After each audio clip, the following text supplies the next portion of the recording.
Our next speaker is Maria da Graça Carvalho. She's a member of the European Parliament, and before that she was Minister for Science and Innovation in Portugal, and she was also advisor to the President of the Commission for a couple of years.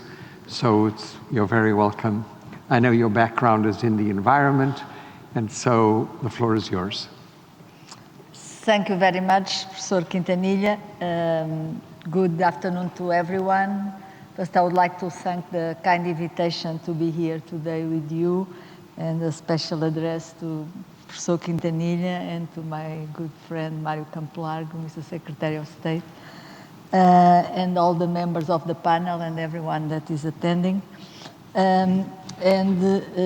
Of this opportunity to talk about what we have done in these 4 years in the European Parliament and in certain way in the European institutions in the digital world.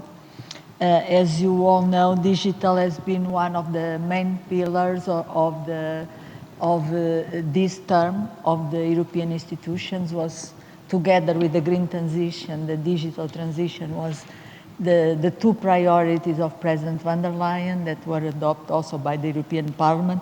And we have been working hard in many of these files. I am in two committees that are devoted to digital. One is the ITRE, that has the industry, research and innovation and telecommunications. And the second one is the internal market, the internal market and the consumer protection. I was also in the AIDA, the Special Committee on Artificial Intelligence.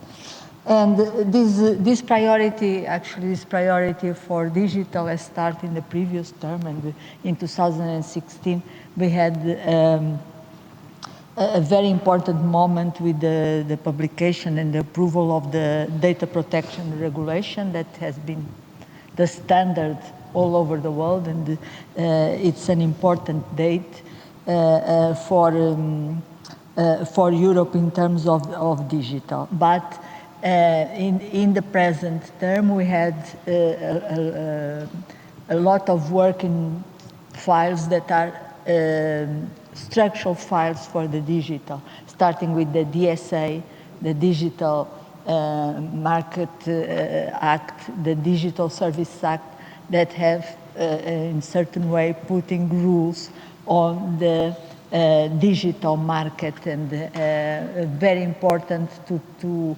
incorporate the European values and everything that we take as grant in the physical world also to the digital world. Also together with the DSA and DMA, we had two important files on data, the Data Governance and the Data Act. And I was one of the rapporteurs of the Data Act in the internal market and consumer protection. And that is also a very important point, as we have clarified the rules of to whom belongs the data, in which conditions the data can be shared, and the important topic of the cloud, and the cloud market and cloud computing. We have the situation that still today, the cloud is 80% of the cloud is dominated by companies, US and Chinese companies. And there is a lot of difficulties for the small companies, because we have small companies, mainly French and German, to get established in the cloud landscape.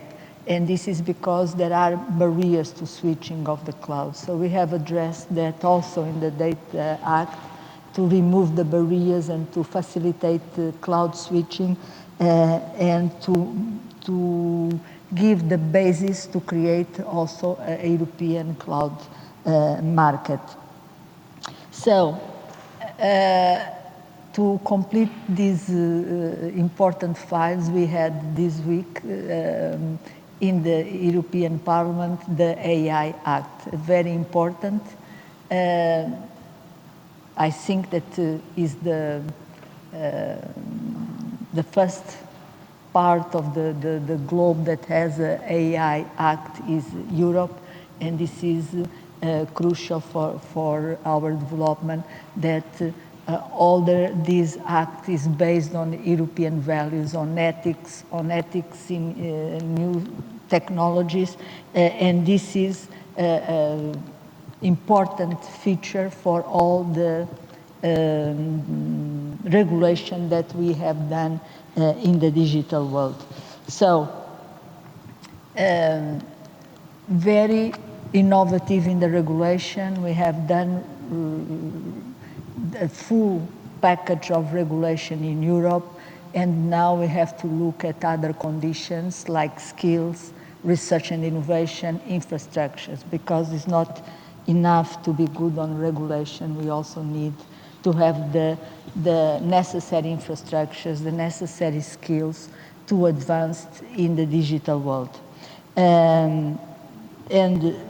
Starting with the infrastructures, we were lacking behind, for example, in the high-performance computing, and because of that, we have set up under the Horizon Europe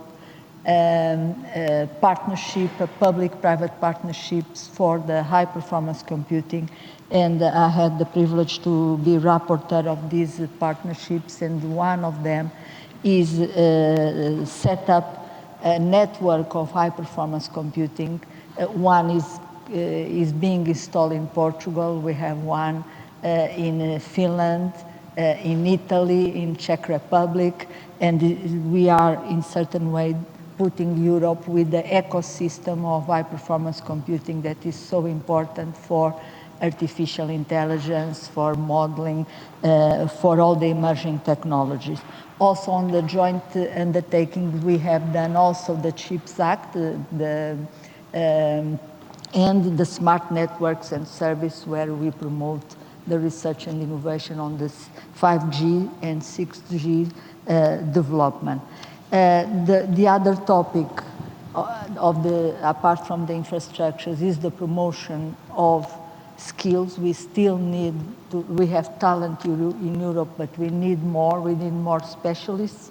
One of the reasons that we do not have enough, is not the only one, but that we don't have enough specialists, is that we don't have a sufficient percentage of women choosing these careers. For example, in Portugal, we have around 22%, that is more or less the average in Europe, of the students in the area of informatics, computer science, and AI. In my own university, Instituto Superior Técnico, they are 19%, that is quite low, and it's the same all over Europe. So this is mainly a member state issue. We have called the attention of the member states that they should promote actions to attract more women to AI. At the same time, to give more literacy and basic knowledge to the population itself. That is something that it's also very important. And to continue to promote research and innovation, not only through these joint undertakings that are mainly focused on the infrastructures, but development of research and innovation on emerging digital technologies, not only on the more software, but also on the hardware. That is something that is missing in Europe, is the culture of manufacturing also in the digital, and that is important. So regulation, we are top in the world, but still a lot to do in research and innovation to complete the infrastructures and to invest on skills, on general and on specialists. So is my message for these introductory remarks. Thank you very much.